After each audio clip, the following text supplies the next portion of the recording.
Féascar maith is failte gan darna cúlach na héis politics. An dú, rain sin agalaich, iolachan, dhéasach videoin agus rion rí luchtal ag an Parliament na Halaba. Je lá trang éile ag an é Shahan is Kinchach. Good evening and welcome to the second broadcast of the Festival of Politics. Today, we interviewed experts, edited videos and spoke with visitors to the Scottish Parliament. Today was another busy day at the festival, that's for sure. I would like to first start by saying a big round of applause to Sophie for that. Can you speak any Gaelic, Santi? Get your hands away. No, unfortunately I can't, but my dad can, Really? which is... Very impressive. It is very impressive. My dad's a bit of a linguist. Oh, wow. Awesome. I sadly didn't catch that bug. I caught the bug of looking at a camera instead. So, what have we got lined up for you today? Well, we've got an exciting broadcast for you today, including exclusive interviews with Dr. Ken Gibb and of the Uni of Glasgow, Steph Wright, an expert on AI, and Georgina Halford-Hall, the CEO of Whistleblowers UK. I'm particularly looking forward to that one. But first, our team member Sophie has made a report on recent developments in AI and yesterday's panel on the ethics and legality of artificial intelligence. So let's have a look at that. AI, while not being a new technology, has recently come to the forefront of the public conscious in a way it hasn't before. And with such an ability for good and bad, is it any wonder that many people think it should be tightly regulated? But regulated by who and for whose benefit? The legal regulation of AI is highly emphasised and hotly debated. One of the companies helping to bring AI to Scotland and to encourage its use in the country is the Scottish AI Alliance. Hello, my name is Sophie Smith and I'm here with Steph Wright from the Scottish AI Alliance. Steph, can you please tell me a little bit about the Scottish AI Alliance and what you do? Sure. I head up the Scottish AI Alliance. We are the delivery body for Scotland's national AI strategy, which was launched in March 2021. It set out a vision for Scotland to become a leader in trustworthy, ethical and inclusive AI. So our mission is essentially to deliver on that vision through empowering Scotland's people, supporting Scotland's businesses and organisations, and influencing policy that impacts Scotland. So can you tell me what some of the common misconceptions are about AI? There's a lot of stuff floating around on the internet about how it's evil, how it's going to take over the world. Is there anything in particular that is a common misbelief? There's a lot of them. There's a lot of misunderstandings, misconceptions around AI. Well, for starters, lots of people talk about AI as if it's one thing, but it's actually not. It is a set of technologies. Quite a lot of people these days, when they talk about AI, they really just mean ChatGPT. ChatGPT is generative AI, and that's the most recent AI technology, but there are many AI technologies that have been around since the 50s, and people have been working on them for decades. So that's a common misconception. So AI is not just one thing. Another one is AI is not magic. It really isn't. People need to understand that, for example, ChatGPT, it might appear that it's talking to you like it's a person, but it isn't. It is just predicting what the next word pattern is based on massive data sets that it's learned from. So it happens, law of statistics, it will get things right, but it will also get things wrong. And the thing is, it doesn't understand the basic concept of right or wrong. It is there to produce factual sounding strings of words. AI itself as a term, artificial intelligence, doesn't really exist, and some experts doubt whether it ever will. AI is so much more than generating images and texting your favourite character online. It can also be used to diagnose health conditions early, predict future business trends, help virtual customer service outside of usual business hours, and detect fraud. AI is a reflection of human bias. This means that it can slide along the spectrum of morality for better or for worse. There are obvious benefits to AI. It reduces costs, is available 24 hours, can do repetitive work for humans, and can also do dangerous work for humans, such as working in radioactive areas so that human health does not suffer. However, AI is susceptible to gradual degradation and will cease to function over time. It is also lacking the creativity and emotional range that humans are, and also lacks human adaptability to complex problem solving. Recently, Meta, the world-famous megatech corporation, implemented data scraping on their platforms Facebook and Instagram to train their new AI. After a wave of public outrage, it was quickly made clear that the AI would not be trained on any private content. However, artists are still against any data scraping of the artwork they post publicly online. The feature can be opted out of, but is hard to navigate and worded oddly, with no specific date of implementation. To combat this, many artists moved to another app made to be resistant to AI data scraping, Kara. Kara was created by Zhong Jinya, a Singaporean photographer, and is stated to be creators first and protect organic art from AI-generated images. It was launched in December 2022.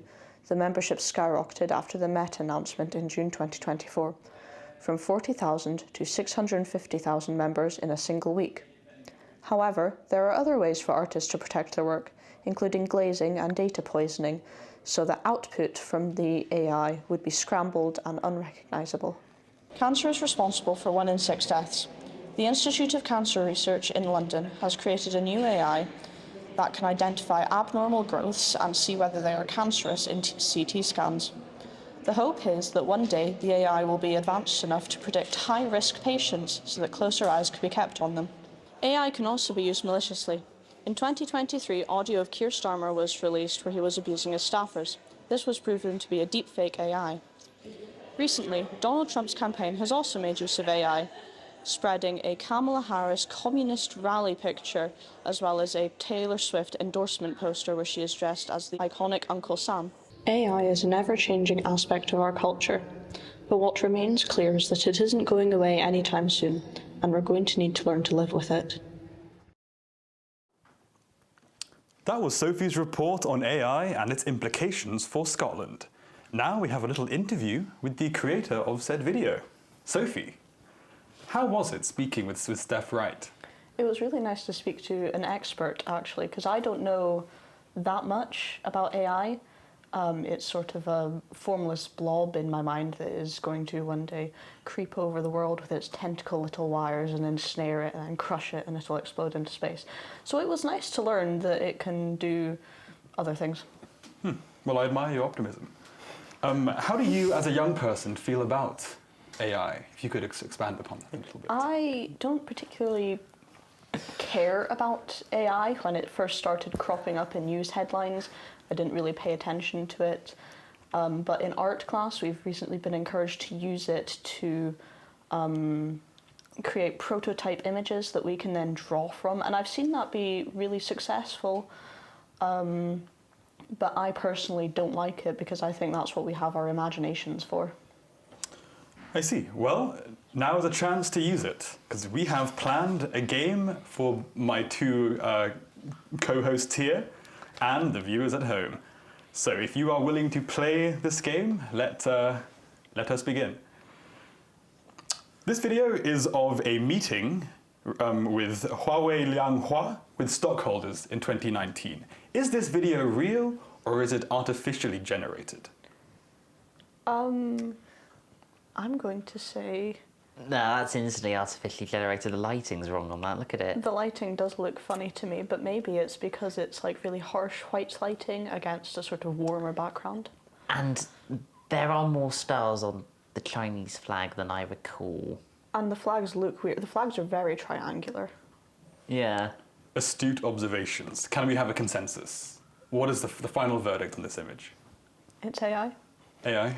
It's AI. Most definitely AI. Look at it. Yeah. You are right. It is AI. Next image. This is the cover of Vogue Australia, featuring Australian supermodel Renee Bardella. Or is it? Is this image AI or is it real?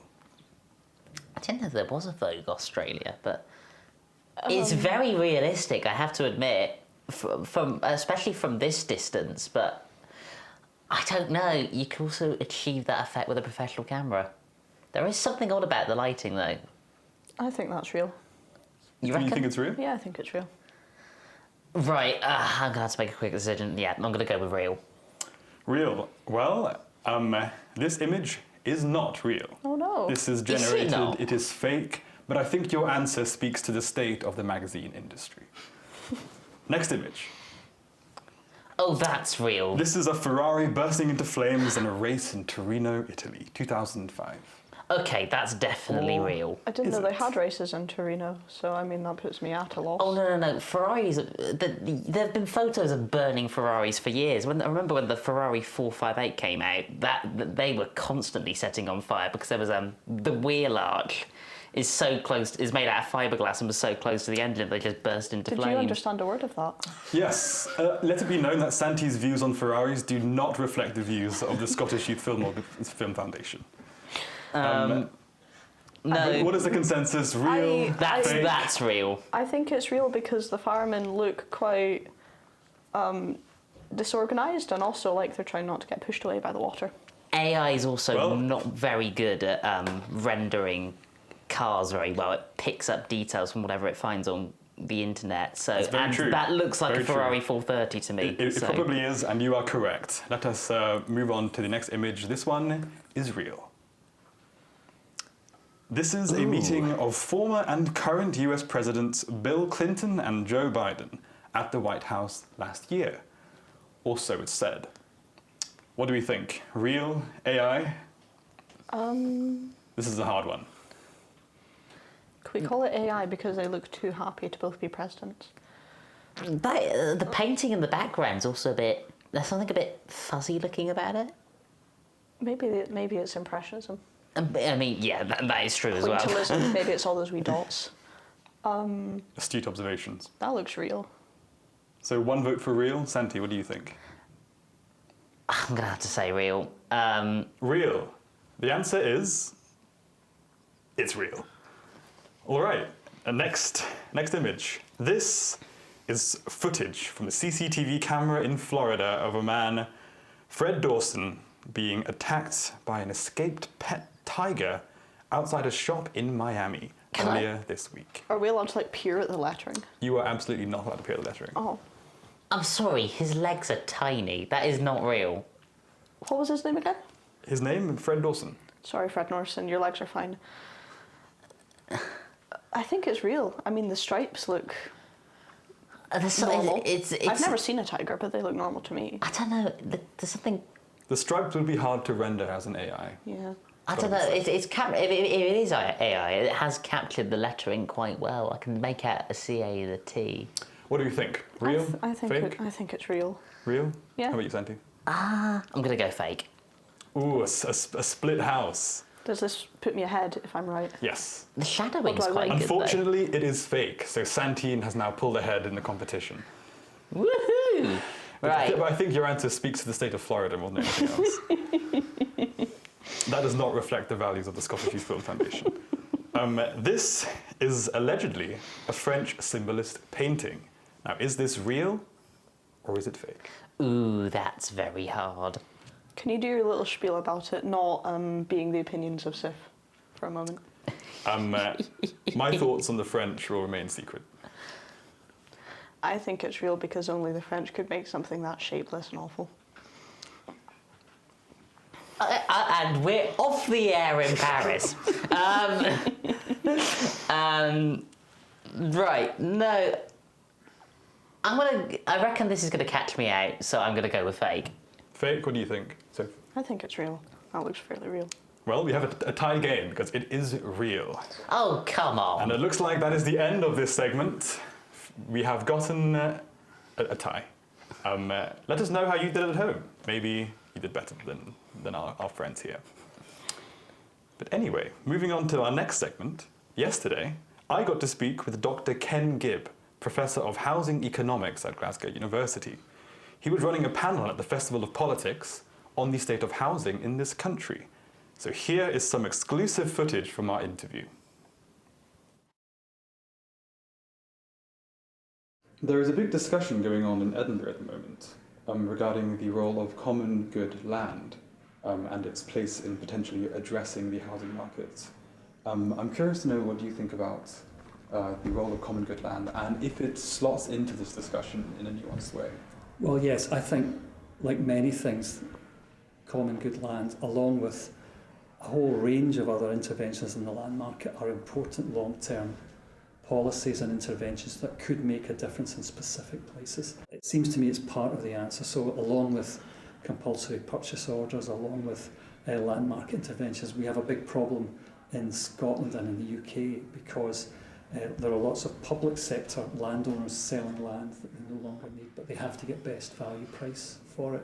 So selling it to other public sector, or even within the same local authority, they have to charge the market value. And that just seems to be counterproductive, given what we're trying, the social ends that we have with that. That's for social and affordable housing. So I think, again, we need a bigger golf bag. We need more instruments, more interventions that people can select and hopefully design and implement them as effectively as they can. I'm sure that common good land must be able to play a role. And to finish up, do you have any thoughts on the ethical implications of the selling of common good land to address an issue that some chalk up to government mismanagement, some to financial mismanagement? Do you think there's any conversation to be had there regarding the role of history and things that may serve a common good in addressing issues such as these? Yeah, I mean, I think these things ultimately have to be democratic. So I think I'm not suggesting that common good land should simply be added to a pot of potential land to deal with social housing issues, but I don't see why we couldn't have mini politics, mini publics where people could discuss, negotiate, have like a citizens' jury sort of idea. I mean, the common good land could be like a community land trust. So there's many different ways, but I think the democratic idea that people sign up to in the full knowledge that they're making a decision for future generations, as well as thinking about the role it's played in the past too. That was Mohammed's interview with Dr. Ken Gibb of the University of Glasgow. So you talk a lot about common good land, and could you tell our viewers what that is? Yeah, so the Common Good Land Registry is a legislative holding of property in Scotland, in Scotland uniquely. And it was formed following the birth of the council regions of Scotland, and they were designed to hold the land from these old boroughs. Specifically, the Common Good Registry was designed to hold land from the boroughs deemed to be of some common good. That means public spaces, theatres, as well as parliamentary buildings and anything that is in the common good to not be owned by private organisations or individuals. Okay, so from your video and the interview today and your panel, have you learned anything new? Oh yeah, a lot.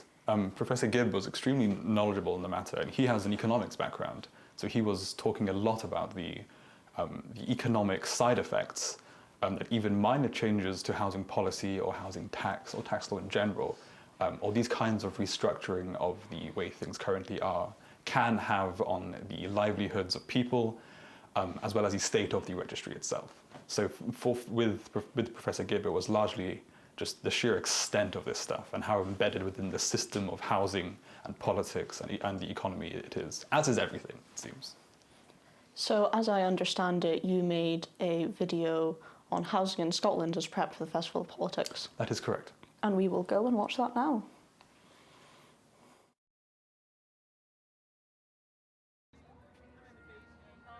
No one can doubt that the Convention for the Distinction of Property and for the Stability of Possession is of all circumstances the most necessary to the establishment of human society, and that after the agreement for the fixing and observing of this rule, there remains little or nothing to be done towards settling a perfect harmony and concord.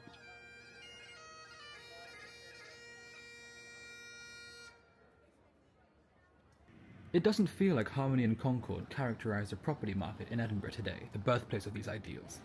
The cost of living crisis needs no introduction, but can be characterised by, since 2003, an inflation-adjusted 4% fall in weekly median pay, with average rent having almost doubled. Couple this with new-build housing supply falling short, and a worrying growth of short-term lets, and it's clear that some investigation is necessary. Some propose historical renovation as a solution. Quick to refit and in no short supply here in Edinburgh, it could promise to ease some weight off the average resident. Take, for instance, the old school for the deaf in Haymarket. Behind me, is the Old Donaldson School, finished in 1851, milestone for Scotland's hard of hearing and envy of Queen Victoria. Now, it's all flats. As late as 2003, the schoolhouse was sold to Carla Holmes for £22 million. Later, in 2015, it was sold to City & Country, another property developer with interest in developing the building itself, as well as creation of the modern crescent lining the building's rear. However, this contentious solution rarely ends up addressing the issues of the housing crisis. The renovations are luxurious and serve the long and short-term housing whims of the wealthy, potentially exacerbating the crisis even more. The number of yearly overnight visitors to Edinburgh, tourists, have increased almost 200% since 2003, demanding an increase of short-term housing that large corporations are happy to accommodate. Especially considering how these renovations fail to address the housing crisis, the trend of what's happening to historical buildings in the city becomes worrisome. Is it alright if I go inside for a bit and take some food? I'm not sure. I am on the unmistakable Victoria Street in the heart of Edinburgh's Old Town. Thousands travel these cobbled roads every year, but few notice the curiously named buildings behind me now. Built in the 1830s, it has housed independent Labour Party meetings, burgeoning Indian nationalism, as well as administrative and social services for many years. But now, it's a hotel.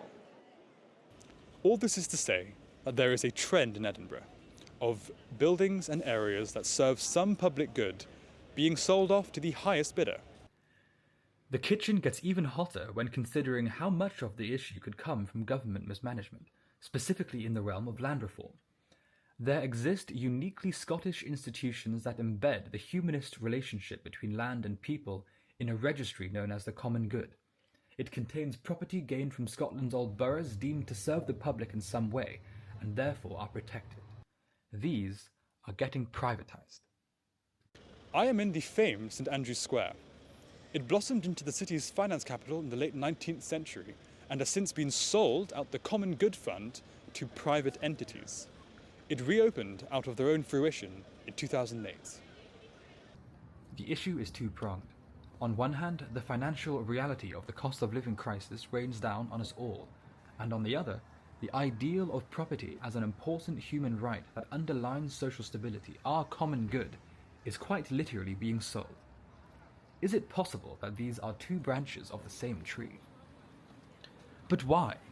Is it simply government mismanagement?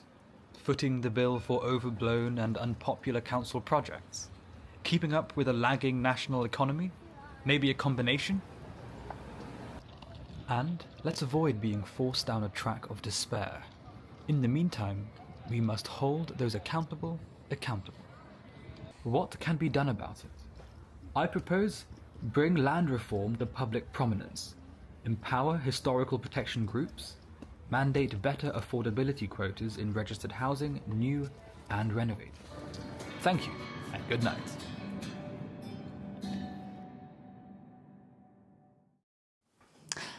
A very informative film there by Sal with some fantastic visuals as well. So, what were our thoughts on that piece then? I thought that the camera work was really interesting, the way it panned from one image into the next. It was really nice to watch it. Ah, I thought so as well. I never knew that property in Edinburgh could be so invigorating. I know. Inspirational, you know. And I must admit, the architecture in Edinburgh is absolutely stunning. It is gorgeous. But anyway, let's digress onto our next film. So, in our current economic climate, a key theme which is linked with housing is jobs. And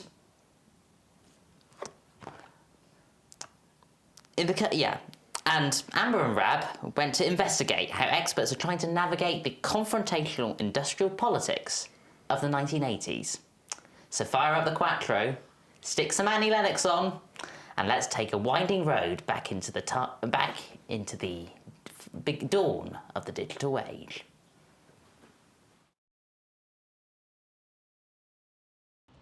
One in 5 UK jobs will reportedly be impacted by the moving to a greener and cleaner economy, with thousands of communities tied to the old industries at stake. Is the close working between government, business, investment and local approach, creating high quality jobs and employment for a green economy in Scotland. In 1979, Margaret Thatcher came to power as Prime Minister of the United Kingdom. After decades of incremental decline in the UK's core national industries, her government ran on a platform of privatisation. Under her and her successor, John Major, shipbuilding, electricity, coal, oil, the railways, and England's water were sold off to the private sector. Now under private management, one by one, shipyards and coal mines across Scotland's central belt were closed, putting hundreds of thousands out of work and forcing industrial towns into extreme destitution. The infamous miners' strike of 1984 to 1985 was the last attempt by coal miners across the UK to protect their livelihoods, a struggle Thatcher's government met with an iron fist. One industry did boom during Thatcher's tenure, albeit under private management: oil and gas. The discovery of North Sea petrochemicals led to a modern-day gold rush and subsequent boom in connected infrastructure, such as onshore refineries. Due to its proximity, Aberdeen quickly became the oil capital of the UK. Revenue from oil in the sea surrounding Scotland was key to the UK's economic prosperity, against recession after recession in the 1980s, 90s, 2000s and 2010s. As the realities of the climate crisis have become clearer over the past 30 years, the need to move away from fossil fuels has become apparent. More than 30 years after Thatcher left office, all major political parties in Scotland now stand on a pro-renewable platform in pursuit of net zero. The future of the oil and gas industry, which currently employs an estimated 60,000 people in Scotland and continues to support the local economy of Aberdeen, hangs in the balance. While there is a clear need to protect the environment and future of our planet, there is also a need to avoid the division and destitution many Scots associate with the 1980s. A just transition represents the best compromise between local and global needs, but to find out what that is, we need to look to the past. Have you noticed any sort of impact on the job market in Scotland and the UK since they've been focusing more on making a greener economy? I mean, I think you can see a lot of case of basically greater investment in renewables, especially in the Highlands and Islands and that sort of area. I know there are communities up there which have built their own local wind farms with external investment, providing local jobs and also power. But you can also see the potential for basically a decrease in jobs in the fossil fuel sector. There's been a significant impact on jobs, basically because with the green objectives, all the heavy industry has been destroyed in Britain. And all that's happened is that they've exported that heavy industry to countries that aren't green. Have you noticed any sort of personal impact in your own profession or studies or anything? Do you study social policy? So talking about the just transition and transitioning away from fossil fuels and looking about how to reskill workers is sort of a key part of my education here in Scotland. So yeah. Yes, I do.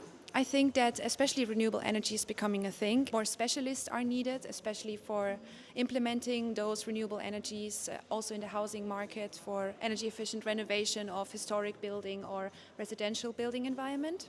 The Festival of Politics team have personally been impacted by this focus on a greener economy. We were supported by Energy Saving Trust organisation, aiming to provide support to sustainability and address the climate emergency. So that was myself, Rab, and Amber's report on the just transition. And now I'm here with one of our team members, Mohammed, who earlier today spoke with Georgina Halvard-Hall, SEO of Whistleblowers UK. So Georgina ran a panel this morning, about the why we need whistleblowers, and it was in a partnership with Edinburgh Napier University. So Mohammed, could you tell us a little bit more about what are the whistleblowers? Yeah, of course. So a whistleblower is a member of an organization who tries to let everyone know, that is, to blow the whistle, on an activity of this organization that they think is immoral, illegal, illicit, that people ought to know about. And they are the ones who decide to take it upon themselves to blow that whistle. That sounds interesting. And what is the state in the UK about whistleblowers? Well, in the UK there seems to be legislative abandon on the matter. Like, whistleblowing is not legally defined. It exists really as a segment, a detail really, in more general employment law. But there's very little resources for those who wish to blow the whistle to do so effectively. And the onus is entirely on them to be researching, to offer mass evidence, really to prove to the jury that they are correct. And if they fail, which 97% of them do, then nothing comes of it, and they essentially have to hope that their jobs remain intact. So it seems to be at best disincentivized and at worst actively inhibited. Well, it sounds like so many insights are there. So maybe we could watch your interview with Georgina Halford Hall and dive into them. Definitely. Good afternoon. I am here with Georgina Halford Hall, here to discuss the advent of AI, the modernization of the tech space in the context of whistleblowing. Georgina, if you could please inform us all a bit about what was discussed on the panel and about your organisation. Of course. Well, let's start with my organisation, and thank you, Mohammed, for inviting me. Whistleblowers UK is celebrating its 10th anniversary this year, and we were set up to provide help, information and support to whistleblowers.